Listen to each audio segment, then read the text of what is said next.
The number of people who've died after contracting coronavirus in the UK now stands at more than 1,000, after the biggest daily increase seen so far. At today's government press conference, NHS England's medical director warned every one of us has a part to play if the UK is to keep the death toll under 20,000.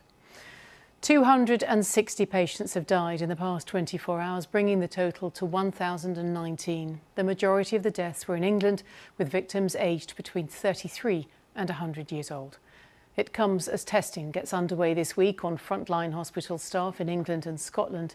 With more, our health correspondent Dominic Hughes. The logistics of setting up a new medical facility from scratch. A race against time to prepare the newly named Nightingale Hospital in East London, ahead of the coming surge of those who fall seriously ill with COVID-19.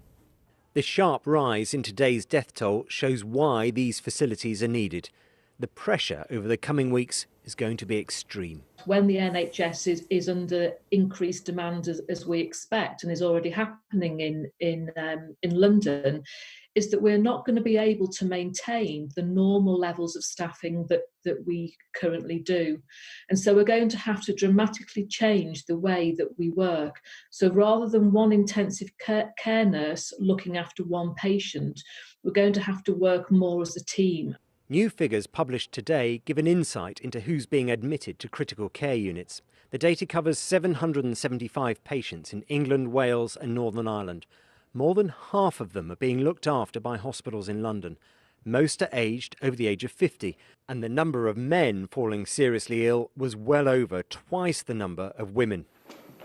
And in virus hotspots like London, the pressure is already building. How full are intensive care units in London and around the UK at the moment? Work is going on all over the country because, as you are also aware, the infection has spread a bit quicker in London.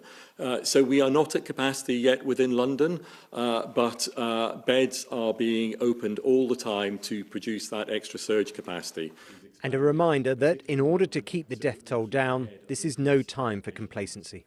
If we do reduce the deaths to a level which is below what we initially thought, I want to be absolutely clear, that won't be because we are somehow lucky.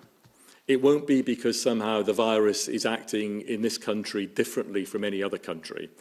It will be because every citizen in this country, the British public, have complied with the instructions that the government has given based on the best scientific evidence to reduce the transmission of the disease. If the NHS is going to avoid a crisis, it will require all hands on deck. That's why the introduction of testing staff across the UK who are currently having to self-isolate, as they've already been doing in Wales, is a big step forward.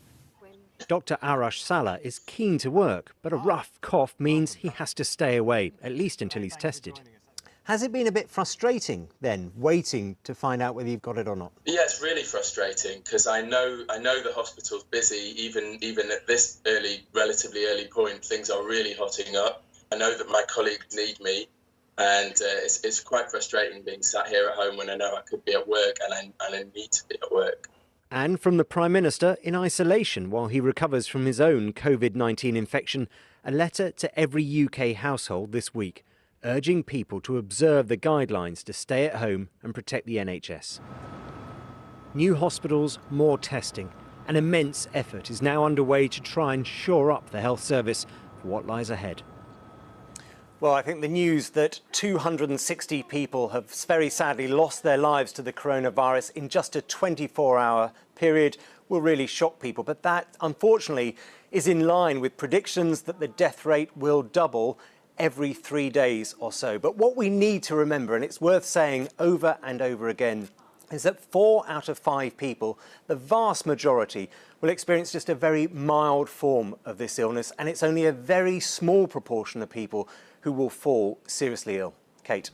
Dominic, thank you very much. Now, the government's also announced some more measures aimed at supporting businesses. Katie Prescott, our business correspondent, joins us now. So what was offered? Yes, another day and more schemes to support business through this crisis. The first announcement we heard this afternoon was around protective equipment. So things like face masks for frontline NHS workers, hand sanitizer, all of those things that we've seen a shortage of over this past month. And what the government said this afternoon is that it's going to reduce red tape around the production of these products in order that businesses can get them to market, it says, in the next few days. So what we're going to see are companies like drinks companies, for example, that would normally make alcoholic beverages, perhaps making ethanol that could be turned into hand sanitizer. Now, the second set of announcement was around the UK's insolvency laws, so really targeted at companies that are struggling. And one of the biggest announcements there was around what are called wrongful trading laws. So these are laws which mean company directors can be prosecuted if they keep a business going when it's really not viable. And what the government's trying to do is really encourage businesses to keep trading through this difficult period and remove that fear of prosecution from company directors who are keeping their businesses going. Now, there are some who say, look, this really could be open to abuse, but in the main, most people agree that what this is going to do is stop a spike in the number of company collapses, which is, of course, what so many people fear, given how much difficulty businesses are in at the moment. And the business secretary said what he hopes is this will allow businesses to bounce back once the pandemic is over. Katie, thank you. And more than 10,000 people have now died in Italy. 898 people have died in the past 24 hours alone. Hospitals in the north of the country are in desperate need for protective equipment as well as more staff. Jean Mackenzie reports from Rome. A lifeline lands in Lombardy. Converted into a mobile hospital, this morning the German military flew critically ill patients from Italy's worst-hit region to hospitals around Germany. Italy's outbreak has been so concentrated in the north that hospitals are struggling to cope. Dr. Constantini's was one of the first to be overwhelmed. In my town, the situation is a bit improving. I think we are a couple of weeks ahead of the rest of Lombardy. So we now are on the plateau of the curve of new COVID infections.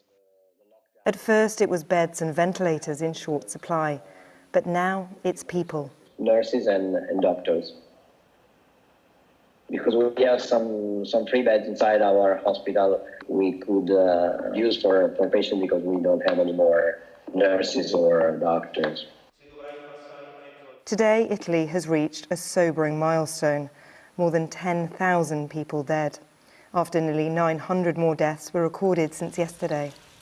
There is some hope here. The rate of new infections has slowed over the past week, an indication that this lockdown, which began nearly 3 weeks ago, is starting to work.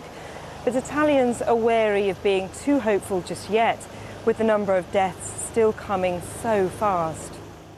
But the government's medical researchers say these recent deaths don't mean Italy isn't making progress. These people got the infection 2 or 3 weeks ago. So this is an image of Italy some weeks ago. How many days away from the peak do you think that we are? We are expecting that the peak will be in the next days. These days will now be critical in determining whether Italy has managed to change the course of this cruel epidemic. Jean Mackenzie, BBC News, Rome.